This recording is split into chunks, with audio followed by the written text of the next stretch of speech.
to brand 10,000 W Combinator 100 Days to Leadership Transformation Series. We are on day 18. I am Aparna Viswanathan, the global co-chairperson of GCPIT, that is a global council for the promotion of international trade, a not-for-profit registered in India and South Africa. The mission of GCPIT is to support SMEs, startups, and women entrepreneurs globally. We have two very special guests today who are going to be in conversation about a very important topic, self-care during these uncertain times. Before introducing our guests, let me tell you why we started this 100 Days to Leadership Transformation series. Last few weeks and months, we all have been seeing that only sad news were being pouring in, and that too as if there is no end to it. We have heard about tragedies before, but we never had experienced it in real life.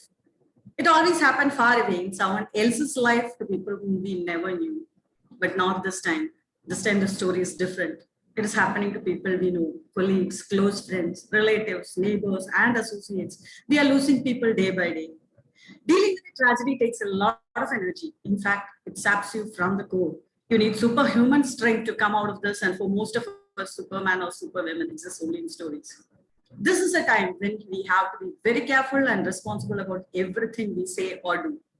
Don't let one negative word emanate from you. People are fighting their worst battles ever. It's time for us to understand. It's time for us to be compassionate. We are handling this situation together as a global issue. History will judge us all as to how we came together and handled this tragedy. All these thoughts made us bring in this initiative, the power-packed 100 Days to Leadership Transformation series. We thought of bringing you sessions on mental health, wellness, safety, bounce-back strategies, how to manage finances, business development, sales and marketing, how to develop your leadership and communication skills, introduce you to international trade and also to womenomics. We are really happy and proud that this series was well accepted by viewers from across the globe. We not only have speakers from different parts of the world, but also audience from New York, Scotland, Tunisia, South Africa, Nigeria, Ghana, Kenya, Italy, Poland, Malaysia, Switzerland, Sri Lanka, Bangladesh, and we also have people from Dubai and other places in the Middle East. I'm joining from Oman, and today's speakers are joining all the way from India. As I mentioned before, both the speakers today are experts in their fields, and let me introduce both of them to you. Our first speaker is Ms Aparna Viswanathan. She is an educationist, Zocio, an organization working extensively in the social emotional learning space. She works closely with children, teachers, public and professionals on topics relating to communication, gender, sexuality, mental health, and diversity and inclusion. She's a social entrepreneur who has been facilitating health support through interactions and interventions, especially during COVID times. She is an independent media contributor who writes a column in Madhubhumi newspaper and Economics Daily. She's a postgraduate and a gold medal winner in journalism and communication. She passed out of IIM Bangalore with a second rank under Women Entrepreneurship Program. She is pursuing her research studies in gender and women's studies currently. She's also working on Kuttapai, an animation series for children in vernacular language that brings the best of yesteryear stories to children in a format they engage largely with. The soon-to-be-released series title song was launched on YouTube to much reception and welcome.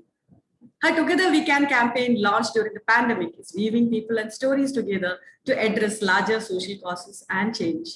Zocio deals with social intelligence, a topic she calls her biggest passion. The goal she lives now is to bring smiles on as many faces as possible. Along with social intelligence, she does women entrepreneur and empowerment programs, communication, gender trainings, and parenting workshops, to name a few. Aparna is a motivational speaker, mentor, and consultant trainer in various institutions and organizations across India. She interacts with students and professionals in the fields of communication and journalism, management, gender equality, parenting, behavior, and leadership. She was recognized as one of the 5 change makers of Karnataka, jointly by Chaipani Media Collective and Limca Book of Records. She was one of the 20 selected under the She News Awards in Kerala. She's also one of our GCPIT's Global Women in Leadership Award winner this year. And we are proud to have you, Aparna, on board today. And we have one more speaker who is as bubbly and bright as Aparna is, Ms Sweta Vij. She is a born clairvoyant, healer, tarot card reader, meditation teacher, seeker, traveler, and life coach. Sweta is all this and much more.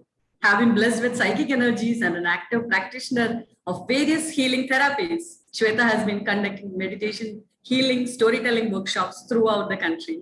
With 20 years of experience in meditation and healing, she has been facilitating different types of meditation courses.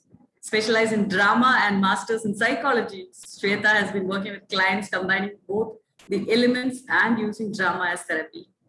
She has done courses on meridians, channeling, Reiki, chakra balancing, color therapy, tarot card reading, chakra massages, awareness, intensive hypnosis, past life progression. She also teaches drama, acting, a special course for empowerment of women, youth, and children, especially focusing on their spiritual, mental, physical, emotional, well-being.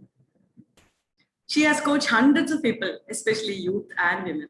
Sweta has worked on a TV show called Tarot Talk on News 9 for 8 years, started a radio station, Radio Zindagi 90.8 FM, president of NGO Hum. She travels around the world and spreads a message of peace and well-being. She heads wellness consulting at Zocio and heads their North India operations. Let me proudly present before you Aparna and Sweta. GCPIT is really, really proud and honored to have you both with us today. So over to you. Thank you, Aparna. Thank you so much. Thank you. Thank you. That was quite a welcoming address. Yeah, so good evening, good morning, good afternoon to people I can see who've logged in from different time zones of the world. Before I begin talking, I think I should give you a brief background to why we decided to make this a fire chat show rather than a talk on mental health by me. Aparna approached about this talk, I think as early as second week of May. But then COVID had gripped me by then. And though I committed to doing the program, I had to kind of excuse myself. COVID wasn't really bad as feared, but then it did take a toll on my mental, physical, emotional health. I still battle post-COVID issues and many a times cannot even hold a conversation for more than 10 minutes towards the end of the day. Nevertheless, I thought I should share my experience, not just about COVID, but also from an organizational experience of having worked and continuing to work in the frontline space during the pandemic. I run a company called Zocio.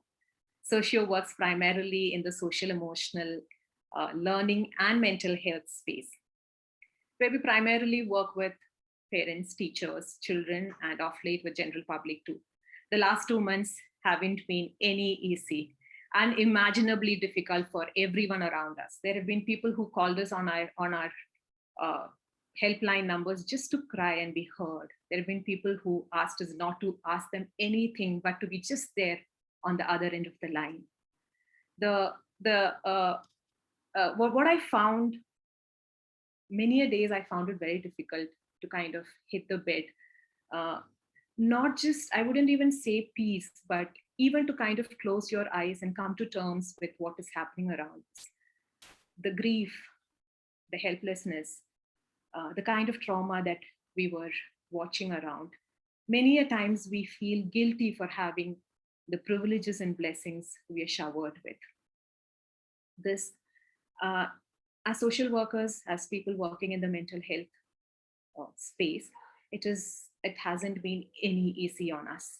And which is one of the reasons why I thought instead of going live with my talk on mental emotional health, I would rather have Sweta, who heads our wellness consulting, who also has listened to a lot of stories, has handled many cases in the last couple of months. I think the dynamics of living an ecosystem, let me just throw light on the dynamics of the ecosystem and living that we see around now. Many people are living alone. Many people are living away from their families, not being able to get back to their homelands. Many families have more than 3 generations in the same household, not having any help. There are single parents battling it out. There are children who've lost either their mothers or fathers, in many cases, both the parents. There are families who have had to handle more than one death, not even getting the time to grieve over the first death. They have had to face and accept the next and move on. It has been unfathomable for many. in the midst of all this, how did we take care of ourselves? How did we make sure that we did not lose it in our heads? How did we understand or acknowledge that it was time to get help? This is exactly what Sweta and I would be handling or discussing in the next 30 minutes. But before that, I think I need to share a small personal story of mine to just tell the world why I started working in this mental emotional space after moving from a very lucrative journalism career. I myself have not had a very smooth journey with my physical or mental health. I've had a cortical vein thrombotic attack years ago, after which my professional and personal life was paralyzed for quite a while. And even after that, I had to deal with multiple medical morbidities. Immediately after that, I lost both my parents, one after the other, to cancer. I am not a professionally qualified caregiver, but then it was my choice to take care of them. In the middle of being there for them, in the urge to be there nonstop, taking care of them round the clock, I did not take care of my health. It was never my priority. A lot of us, I am sure, are thrown into situations like this. We do not come with a background of mental health or with a knowledge base of how to take care of the needy, which is exactly why I thought I would start working in this space and maybe try to make a difference for people who are challenged, who are not able to, not able to come to terms with the grief and trauma that they are suddenly thrown into. What happened later after my dad's and mom's death was that I plunged into clinical depression. And then I understood that it was 6.5 years of handling multiple stressful events and neglecting my health that I had to plunge into such a severe and intense depressive episode. So because many of us are thrown into situations like this, or when situations demand, or when situations become demanding, and when you see nothing but grief around you, you forget to take care of yourself. A lot of people do not come with the requisite knowledge of caring. I'm not prolonging it here. I think during the next 40 minutes of my discussion or my time with Sweta, we will actually deal with a lot of these subjects that are very close to our ecosystems. And I'm sure that whatever we discuss, at some point, a lot of you listening to us would be able to resonate with. And these are hard times. And we can only pray that we do not go through such a phase ever again in life. So I'm very proud to actually bring Sweta in. She's been with me and with us for the last 5 plus years. She's a healer herself. She is my energy. Whenever I need energy, the person that I run to, like Aparna mentioned in her welcome address, a bubbly character who never has a dull moment, but she has her personal share of story too. So I bring in Sweta, Zocio's North India operations head and our wellness consulting head. Yes, Sweta, over to you now. Thank you, Aparna. Thank you so much for saying that I'm your energy, or, because I think we all draw energy from each other. And especially at these times, I think drawing energy from each other is very important. A call to a friend makes a lot of sense. And, when the friend says they are fine, or when you laugh or just hear them out, I think it makes a lot of sense. And like you were, where I was listening to Aparna and you as well, these times have been extremely tough. Most of us did not realize, and we still don't realize, do we have that much of energy? Do we have that strength? I'm a single parent and I live with my parents. My father is suffering from Alzheimer's. My mom is also old. It's the pandemic did hit us. Yes, it was last year. And it's not only the pandemic, but when the pandemic did hit, it was difficult to even admit my father to the hospital, because when I drove at night alone with, that was a time my 13-year-old son came out and my father was hallucinating, 104, oxygen level down, everything, cylinder was there, I've done everything. And my son ran with mask and shield, giving his grandfather the disposable oxygen for the way that we could drive till, and there were no ambulances at that time, and it was about late night. And in between, my father says, so are we going to have dinner? Are we going out on a restaurant? You know, I do want to go to a Chinese. My heart broke. You know, come on, I've been a little girl all this while. We see as ourselves as kids, and then all of a sudden you have these responsibilities and these questions, especially when somebody is aging and have Alzheimer's. It was tough. And when I dropped him also, he could not comprehend why he's been a police officer, very decorated one. He's never fallen sick, never in his life. So it was a trauma. He didn't understand. He said, what are we doing here? I said, you have to be admitted. And he didn't know. He said, okay, so you're gonna go? I said, yes. Okay. And he was clueless. It was heartbreaking to leave him there. I could not give him the phone because he doesn't know. He's not capable enough to make a call. I didn't know. When I walked back, it's quite a drive. I actually howled, and I didn't know what uncertainty was there, and what would I go and tell my mother, and what would I go and tell my son who's waiting. Yes, extremely challenging times. But I also think these challenging times can be looked up as opportunities on how we take care of ourselves, we take care as caregivers. And imagine being alone. I've been alone for a very long time now as a single parent, and I'm sure there are lots of single parents listening to you and listening to me and listening to this whole program. You know, kudos to you guys. Good job you're doing, whatever you're doing. If you're able to smile for your child and parent, fantastic. Please pat your backs, because it's not easy. Being a woman and a single parent, oh my God, whether it's professional, whether it's amongst your relatives, it's not easy.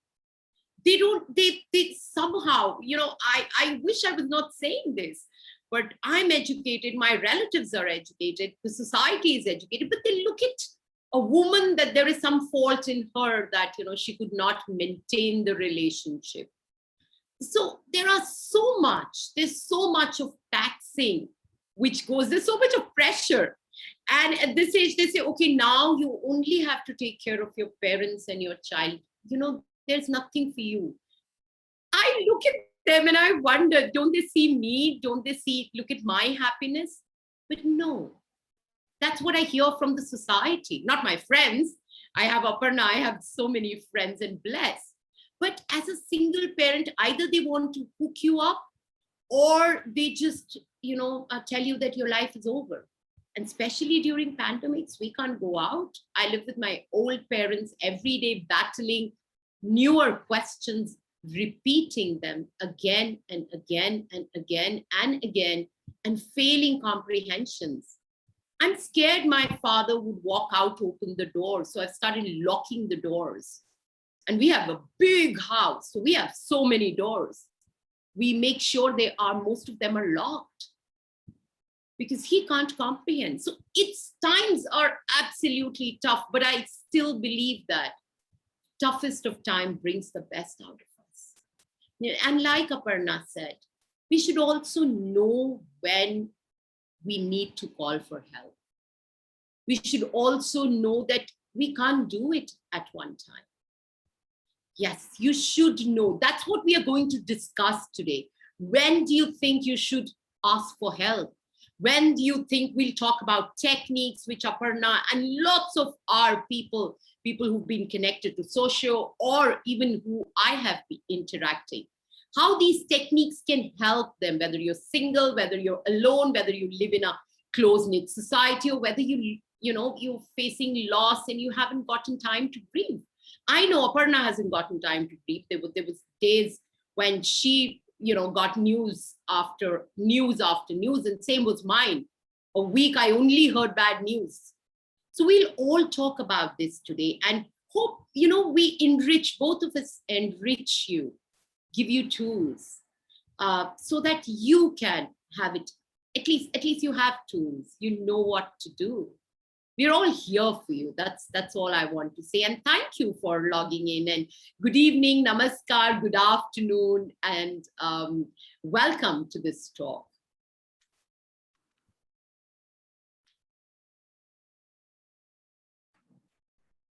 Yes.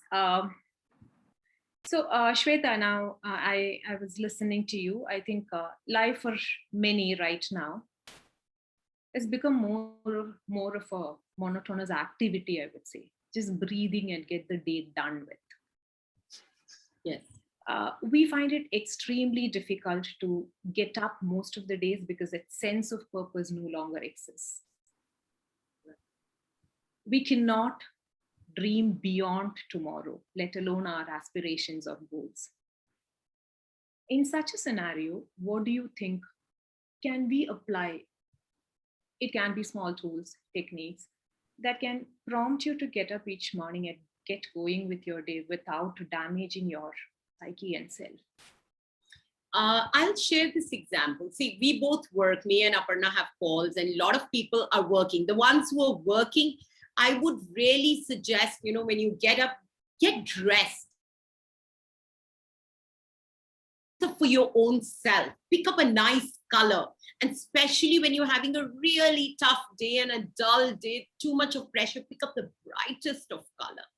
So, you pick up a nice shirt to wear, pick up a nice tie to wear, spend extra time.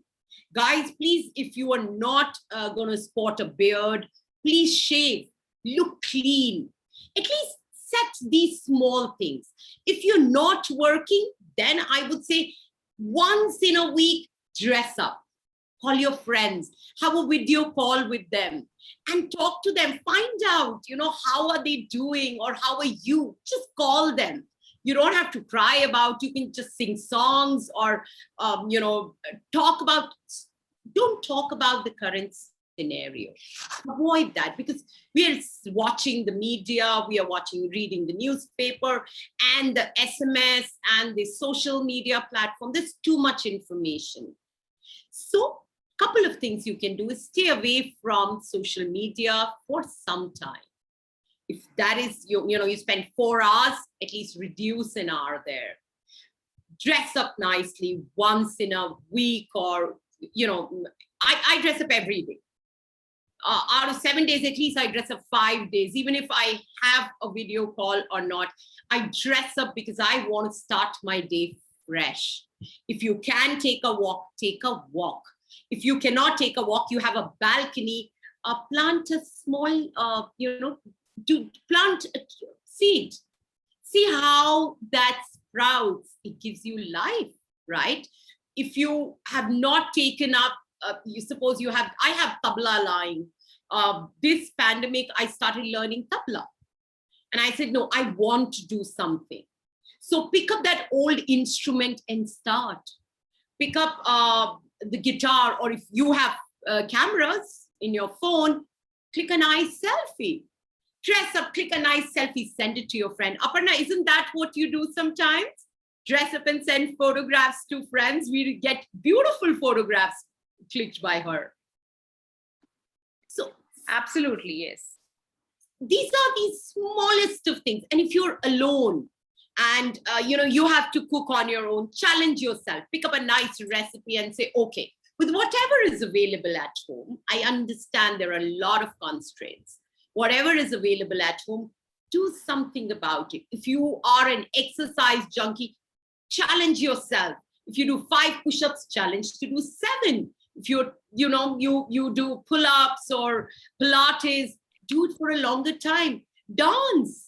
Why can't we play music and just dance? Just go crazy for some time. And please don't forget to smile. Please wake up and smile. That won't take an effort. Even if you don't feel like it, fake it till the time you make it. smile, and also gratitude is very important. Please, please say your gratitude, give your gratitude. Heart actually fills up. You feel very, very overwhelmed when you give gratitude. I start my day with a gratitude. I end my day with a gratitude. Yes, if you can do charity, go ahead and do it. Talk to people. Talk to, if you get help, speak to the help. Find out how they are doing. Converse. Talk. If you don't feel like talking, if you're not somebody who likes to talk, listen to music. Write down how you feel. Also, you can do something is write down your emotions. So I'm feeling angry right now. Okay. Then you do something. I'm feeling frustrated. Just write it down. Just see for 2-3 days what is the majority, what is happening, which is the major emotion which you are feeling. Is it anger? Then you can look at anger. Is it anxiety? Is it depression? And when did the depression go away? When I got a call from my colleague or a friend or a partner or my child, I felt better. I spoke to my amma, I felt better.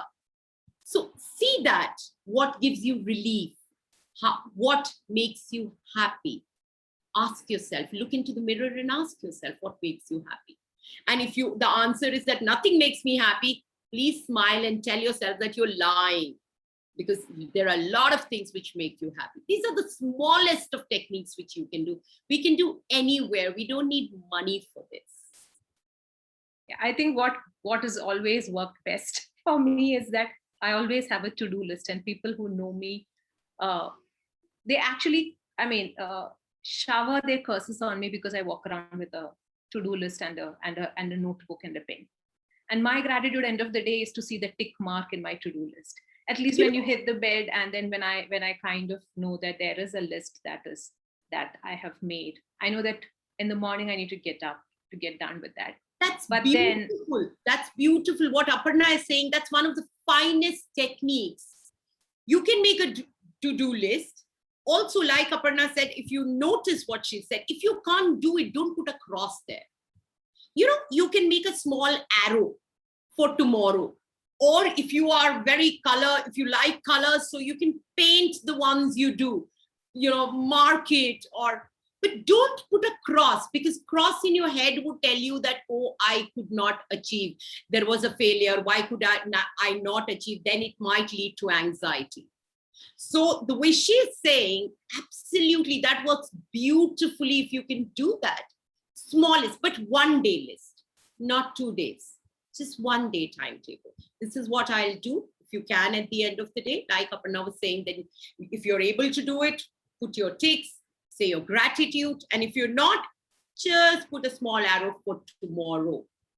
So it doesn't. Yeah, I think that is very important to not plan beyond tomorrow, especially in times like these, because that can actually put a lot of pressure on you if you're planning beyond that. Now, life has become so uncertain that living through the next day is the priority and the focus right now. So I think anything to do with just 24 hours of planning or seeing ahead of 24 hours is the best way to put yourself through that space of having to live through that day. But I guess there is another part to it also, which I would like to share, because we are talking about when to reach out for help. Now, how did I kind of understand that I was slipping into depression is somebody who's so meticulous in planning and organizing things. And one fine morning, I realized that nothing bothers me. The to-do list does not bother me in any manner. The to-do list can go on for days together and it would just lie there. I do not get the energy to go back to it or ask myself, why am I not doing it when I have been so meticulous all my life? It went on for days. And then I started feeling that everything around me is becoming dark and darker. I wouldn't want to switch on the lights. I feared seeing the light. And then I realized also, because I'm a social worker working in this space, I realized that it is time to get help. This is not something that I can plan it in my head, design it in my head, and then execute in my head. No. So it was also time for us to understand and kind of acknowledge that if my mental, emotional health does not seem to give me the courage to pull through that day for, let's say, 10 or 12 days together, then it is time that you at least reach out to a person and talk about it. Very important. We should know, because many times I was speaking to a couple of people, those who even lost their loved ones. There was lots of suicide cases that I did attend or speak to people. They did not know what happened because the other person never reached out. The person could not identify, like Aparna said, please, if this situation continues for 10 or 12 days, please ask for help. And if you think on the first 5 days, if there is any time you feel that you would, you want to hurt yourself, don't wait for 15 days. Please reach out. Please reach out. Aparna did, by God's grace, did not have to go through that stage. She could recognize it in 15 days and there was no self-harm done. But we know, and the cases we discuss also, there are so many who are hurting themselves because they're alone, they're not eating, they are just going into depression, they are not getting up, even brushing their teeth for days, lying down and hurting, cutting themselves, pulling hair. That's the time you need to ask for help. You should, this is a long time back, me and Aparna were talking about children's program, and especially adolescents, and that we were doing. And we talked about everybody, not child now. The thought had started from a child, that everybody should have 3 people who you call regularly, apart from your family, if you can. Let them check on you. Speak to them. I know when there are days I don't speak to a particular friend, she would call me. She would ask me, are you all right? Because I have not heard from you. Or she calls me every 3 days and checks how everything, how's everybody, are you okay? Have those kind of people, your buddies. We used to make in schools and colleges, we make buddy system. Have your buddies to, watch your back, who can call and check. Have a person who you can share something with, because it's very important to reach out. You should know when you can't handle it, when you can, put your hands up and say, okay, now I need help. And there is nothing to be ashamed about. There's nothing. I think what I have to add here is, see, when things go wrong, when things are so depressing around you, we see a lot of people advocating positive thinking. Yes, I understand it is important to be positive. I understand positive thinking can influence your everyday activities to a large extent, but then it always does not work that way. Whatever negative energy or whatever grief or trauma that you are having to go through, you need to go through it and then come out. So talking about positivity can also be toxic at times. And because you are a healer, I think, Sweta, you need to talk more about how do we actually feel the trauma or grief, or even if it's just negative energy, how do we go through it and then come out? And I'm not somebody, as much as optimism and positive thoughts are important, I'm not somebody who would advocate toxic positivity, no. Very important, I think, Aparna, what you said was, because sometimes, I get tired of, I'm not on social media. There's only one platform I'm on, and I'm sometimes very tired of the fake positivity, and it just exhausts me. There is a problem. Please acknowledge it. The half of the, we say half of the battle is won when you acknowledge that there is a, because all good positive sign, positive energy, positive messages, positive songs, fabulous. But that doesn't mean that you deny what's happening with you.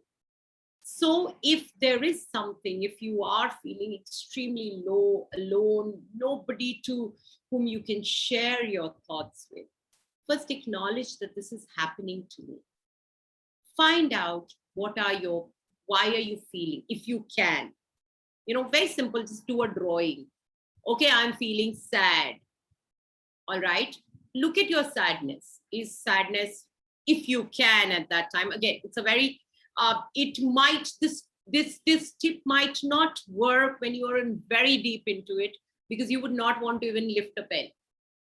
But when you're getting there, if you are going there and you still have this, check what is the rate, what level it is, how much is my depression, how much is that anxiety I'm having, what is causing, okay, if this is causing, can I avoid it?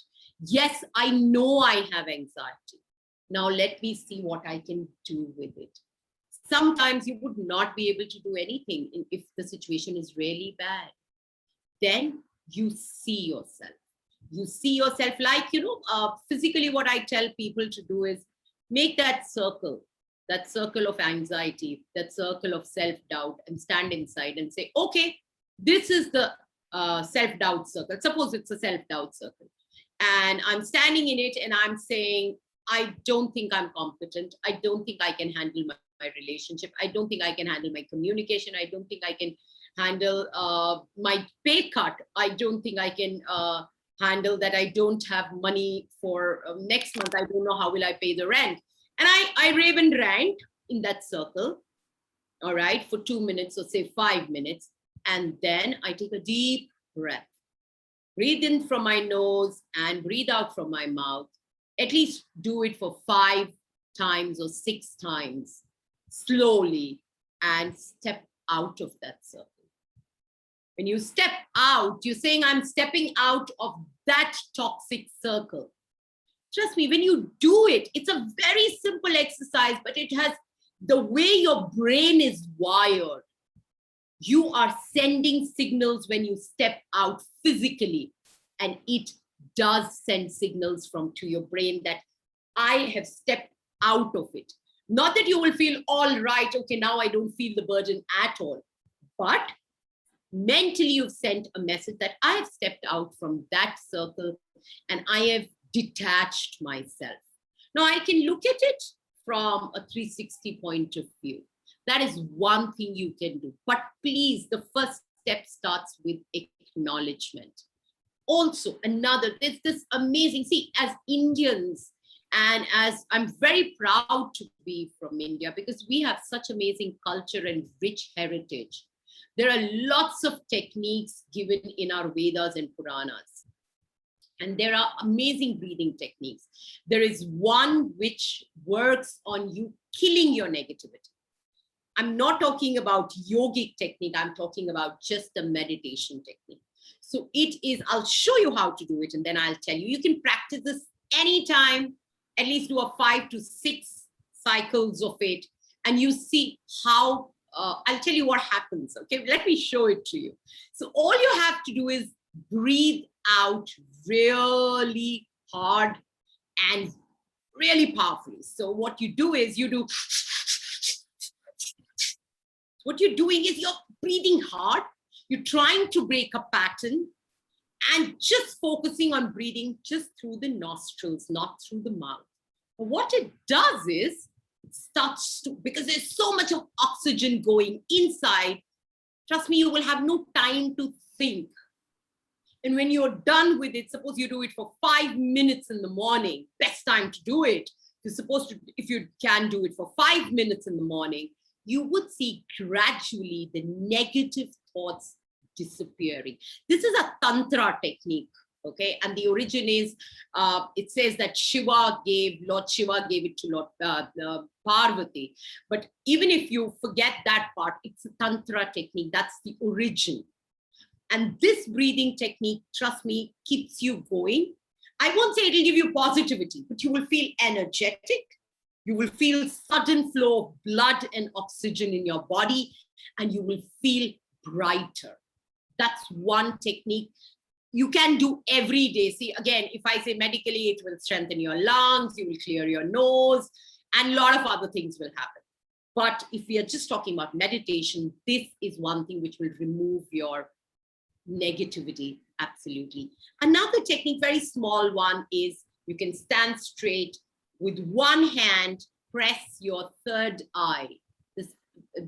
The gap between the two eyes, you press that and take one finger and put it inside your navel. So there is a meridian which runs, all right? People who've done meridians, they would know, they will agree with me. So you can say it's a wire which runs directly from your navel to your third eye, or the gap between the two eyebrows. So you press this, and when you put your hand, your finger in the navel, push it and lift it. Push it and lift it. So when you do this both at the same time, it's like, having 2 shots of Americano and the kind of, the brightness you get. You can do this technique anytime. It will suddenly remove you from that negative. It will send a whoosh of energy which will go into your head. Those are the techniques you can do. And there are many more, but these are the 2 easiest ones you can do. Yeah, I think we're kind of advocating something that we can all practice anywhere and in the comfort of our own home. Any age group. I think Sweta, yes. Any age group also, yes.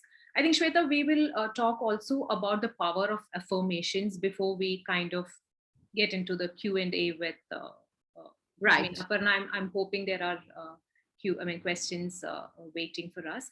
So the power of affirmations, and also if you could slightly throw light on, say, there are families who've lost not just one member, yes. like I said in my introductory session. How do we kind of overcome grief?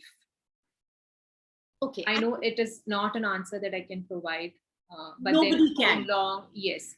So what are the techniques for them to kind of start believing in life again, at least? Okay, I'll take 2 steps back.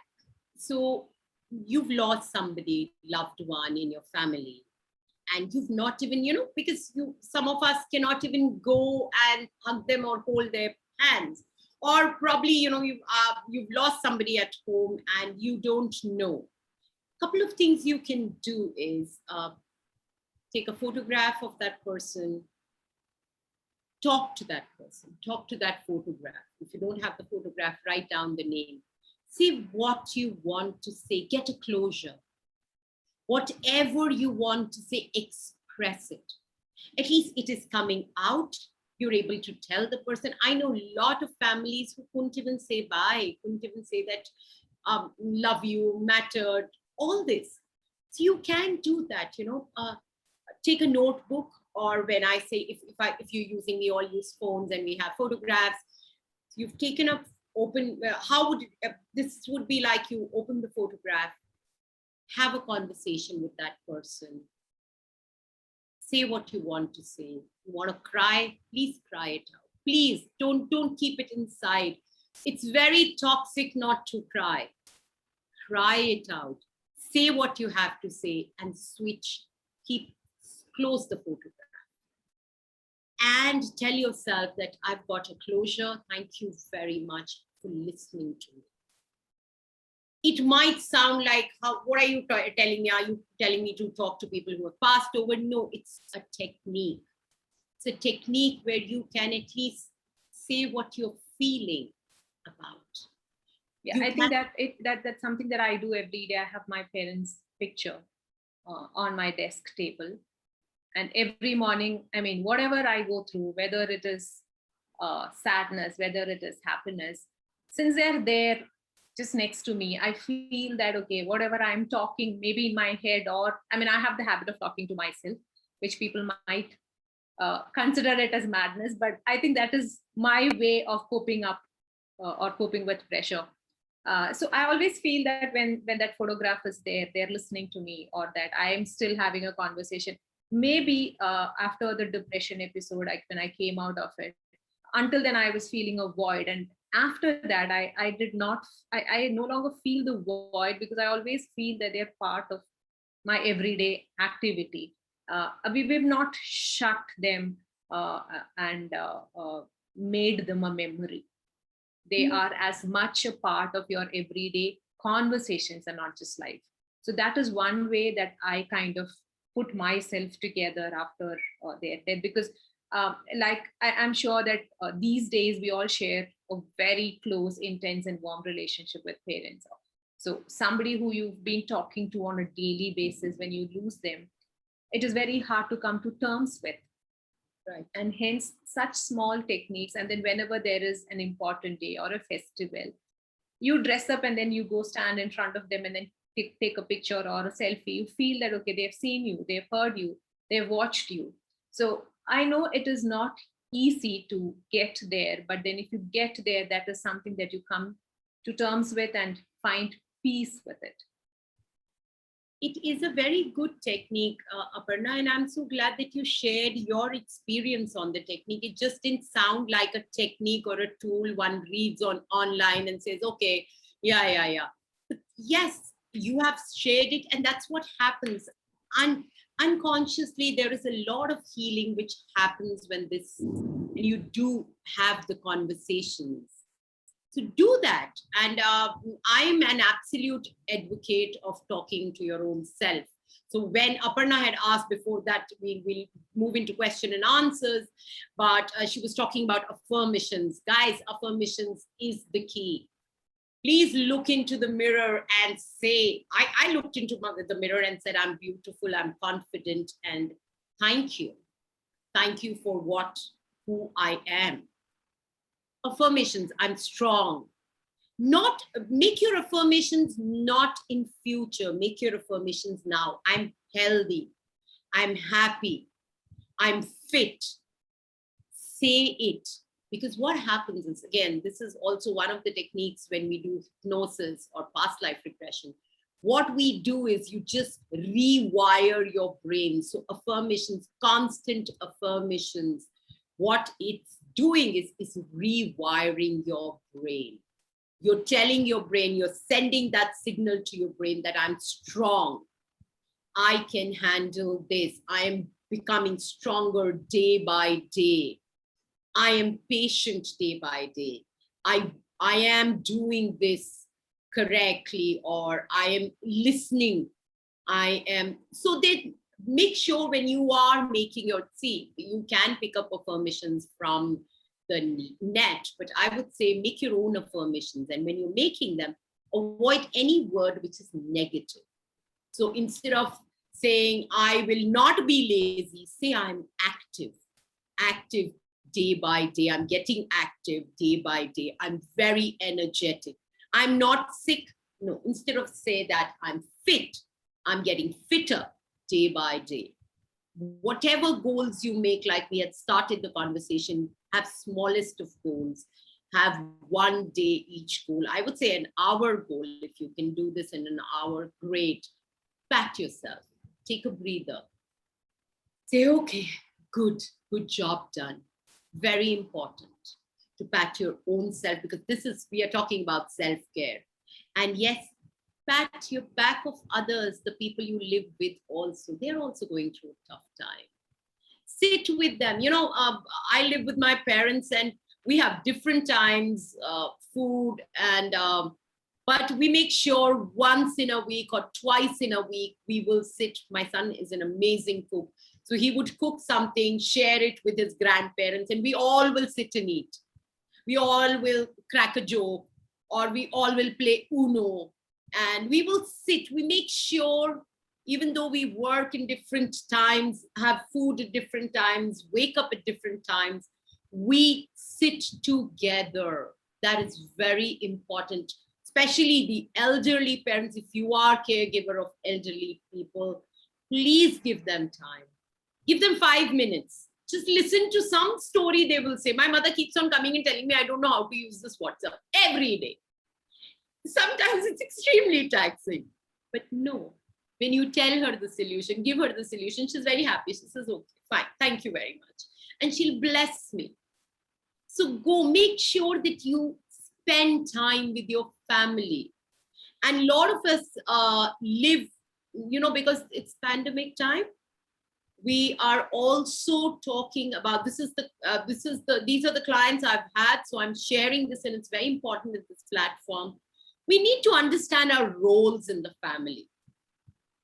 We all have roles, nothing to do with gender. So there are no gender specific roles. So as a woman, I can wash my car. As a man, I can do laundry, and I am doing my role. Don't have this impression that you're helping your spouse. I'm sorry. You are doing your role. So do that. Do that role with proud, with that, with that pride that you're doing this, not with the feeling that I am helping her or he is helping me. No, they're all doing, because it's a joint effort. Family is joint. Respect each other, because we are in our spaces now. We don't have such big rooms. We don't. People live in 2-bedroom or 1-bedroom, and here conference is going on, here video call is going on. Respect each other's space. Give them that space. If somebody is working here, give them that space. Respect each other. Support. Do your role. Spend time together. If you can do this during this pandemic and stay healthy and stay safe, wear mask and follow all the rules, I'm sure we are going to come out of it. We are going to see the other side. We are going to see the light after the tunnel. Yes, I think before we get into questions, I would just add one more point here. As much as self-care is important, it is also important to see or listen or give that ear to somebody in need too. If we can practice that, because I know that not everyone has access to the right treatment methodology or to the right practices at the right time. So if we know that somebody is battling it out, or if we know that, yes, they need a listening ear, be there for them. There's something called psychological first aid, which can be practiced by anyone. You needn't be mental health practitioners qualified to actually carry out that particular activity. So I think as humans, we all need to understand the power of togetherness. And like my campaign says, I had launched a campaign during the pandemic, the first wave of the pandemic, which said together we can, and only together we can. So let's all be there together fighting this, feeling the power of oneness. There isn't you and me anymore, it's only us. Aparna, I would like to open this to public if we have any questions. Yes, that was a very, very awesome session. Thank you so much, Aparna and Sweta. It was like the tools and techniques you shared with. Really, really very good. And I'm sure our audience would have got a lot of takeaways. I was sharing with Aparna. I myself was going through a lot of issues recently. And as you said, getting up, getting ready in the morning really works wonders, right? And I practice it every day, because that has, like, just to keep myself positive and energetic every day. And as you both said, like my to-do lists are never. Aparna was asking me, how do you manage your schedule? And every day some bad news comes in and everything comes to a standstill, and I have to really struggle with my list. And last 2 months, even I lost a few people in my family. I had shifted to the new place.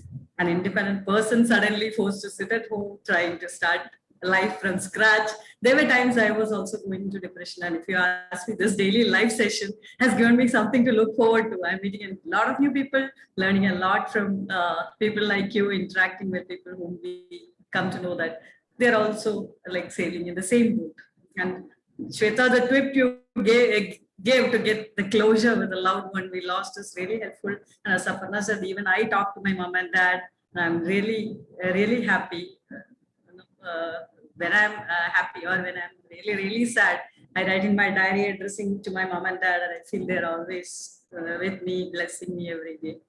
And this is what we were aiming to give our people through this series, a lot of tips and techniques to come back to normal, to give them hope, to make everyone understand that we are all going through the same situation. I think that was really, really awesome, and which we all could relate to. Now let's see if we have any questions. I open it. Let me see the chat. I see one question, Aparna. Wanted to know more on how to come out from negative people and their negativity. Right. Sweta. All right. So one thing that you can do is come back to your self-affirmations and see how much value are you giving to that negativity spread by that negative person. So if I'm giving too much attention, I need to tell myself that I don't need to do that. So what you do is you make a circle of importance. So make a circle and put the first person who is the most important for you. Then make a circle who is a little less important. And if you see that person is not in the first circle or the second circle, it's probably in the third circle, then you can tell your mind that it's okay, it's all right. Sometimes you can also tell the person, you know what, it's okay that you're giving me, I feel very negative right now, and I would not like to be a part of this conversation. Very sweetly we can say, sometimes we cannot say that. Sometimes somebody who's very close to us in that first circle gives us that, we feel negative, probably because of some reason of that person going through some negativity, throws the negativity on you. Please remember, there is an NLP beautiful technique that what we do is take that incident. Suppose a particular incident has happened and you're feeling really bad. You watch it like a film, okay? And the person who has given you negativity, turn him into your favorite cartoon character. So when I used to feel that way, I turned that person into Garfield. And then I was wondering, what do you expect from Garfield? He has to be nasty. This is how he's saying, why am I getting affected? And then the self-talk. So if you can run that film, the incident in front of you, adding cartoon characters, adding funny voices, all in the head, right? You will be able to detach and not get hurt so badly. It's important to tell yourself that I am strong, like the affirmations, and I will not let my core get affected by anybody for that matter, negativity or negative people. Yeah, I think what I practice is, so I have a list that is called people on speed dial. So if such a negative energy comes from people on speed dial, is only when it matters to me or it bothers me. Rest everything can be negated, or you could just, hear it through one ear and then just pass it on. That's the reason why we have these two, right? Yeah, so I think we all should have a list which says people on speed dial, like the list that you said, where you need 3 people who you would check on and who would check on you. There should be a list of people on speed dial who you can not think twice to call. So when there is something going wrong, you pick up the phone and you know who to call. Now, it is when you do not have that, many a times you go panicky because you do not know who to reach out to, who to share your problems with. So this word that I coined years ago, people on speed dial. So generally friends, when they get close to me, they ask, have I entered your people on speed dial list? So I think that is one way of keeping negative people away. Also, one more technique, Aparna, if suppose you've gotten hurt because of the people on speed dial and you can't talk to these people, sometimes they're busy, sometimes, go in front of the mirror, rave and rant it out. Trust me, rave and rant it out, and then have a nice shower. Drink something nice and sweet, feel the sweetness, and trust me, you're good to go. Yes. Aparna, do we have more questions? Yeah, I think we're we're down 1 hour, so. Yeah. And one more question. I think the answer is in the question itself. Can we put meditation, yoga, exercise on top of the list of self-care items of dressing up, planting a seed, smile, dance, music, gratitude, charity, to-do missions, etc.? I think the answer is in it itself, right? It's right there. Yeah. Right? Yeah, I think everyone will have their own techniques of coping up. So it is best left to the person to decide what best suits them. There is one more question. Okay. Yes, can you elaborate On the third third eye? So the technique is take any hand, press the third eye at the same time, put your finger in your navel, press and lift.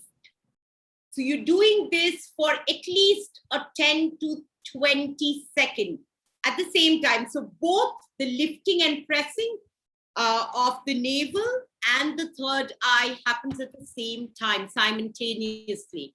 And hold it till 10 to 15 seconds. You would feel the energy. If you don't feel the energy, you will feel the result. You will feel absolutely charged. You can do this. I generally do it after a long session, online session, or a long meeting. This is something which can charge you minus a cup of coffee or a tea or a smoke, which one should not actually at this time. One should really take care. So this is one of the easiest technique you can do. Thank you so much. Do we have any other questions? Anybody would like to unmute and ask? Yes, Ravindranath sir is saying very good session. Thank you. Anyone else? I don't think so. So that was really, really an awesome session. Thank you so much once again, Aparna and Sweta, for taking some time out of your tight schedule. I know you have been running on a tight schedule and you have given us your time. We are really grateful to both of you for the wonderful tools and techniques that you shared. And I thank our audience too for being with us all through the series. We hope you are finding these sessions useful and will help you in your journey once the pandemic is over. If you would like to connect to Aparna or Sweta, you can go to our website, gcpit.org, and you have an option to connect to them through mail. And if you feel you are an exceptional leader and you want to join us in our mission, please contact us at gcpit.org. If you like today's session, please go to our Facebook page and post your positive feedback there. See you all tomorrow with another special guest. Till then, this is Aparna Ji Kumar signing off. Stay safe, take care. And Aparna and Sweta, would you like to add something more as your closing remarks? Thank you so much, Aparna and Santosh, for giving us such a wonderful opportunity. Something that we've been wanting to talk or write about the last few days because of whatever we've been experiencing with general public and with people working in the frontline space. So this has been a phenomenal platform to connect with people from across time zones, and that is the highlight of such a session. I mean, I'm sure hats off to GCPIT and Aparna for doing this every day with such energy. Hats off to you, Aparna. I mean, I know it's not easy. I've been in the space before doing live shows as a journalist, and I know how difficult it is to keep up the momentum and keep it going every day at 8 p.m. So hats off to you and Santosh for making this happen. Thank you once again. If you need to reach us, you can always log into our website, www.zocio.net, or you can go to GCPIT site, and then they have my profile there and the ways to connect. Looking forward to hearing from a lot of you, and then if there is anything that we can do from our end to help you feel better, we're always there. Thank you so much, Santosh. And yes, we have lots of programs for students. We have lots of programs, shorter ones as well. We keep on curating the program on the need basis, and we have students, we have adults, we have even elderly people as well, senior citizens. So you can connect for that as well. And once again, thank you very much, Aparna. Thank you very much, Santosh. Thank you everyone for being patient and listening to us. And I hope this interaction does give you some tools that you can work with, and stay safe, and please talk. I would always say talk, because it would be wonderful. Aparna, did you read the chat? If you can read the chat, Santosh is wanting to. Yes, Santosh is asking, we want to do some session for senior citizens and students as well. Absolutely, me and Aparna are always there. We are rather ready and excited to share techniques, throughout actually. And that's the idea of Zocio when we come together, and that's what we want to do actually. So please let us know how we can do this. But thank you very much for joining in and listening to me and Aparna. Thank you. Thank you so much. Thank you. Thank you so much, Aparna and Sweta. Yes, let's connect again and have more sessions like this, which will be very useful for children and senior citizens as well. So thank you once again, audience, for joining us. Stay safe, take care, good night, good morning, good evening, good afternoon. Bye-bye. Bye-bye.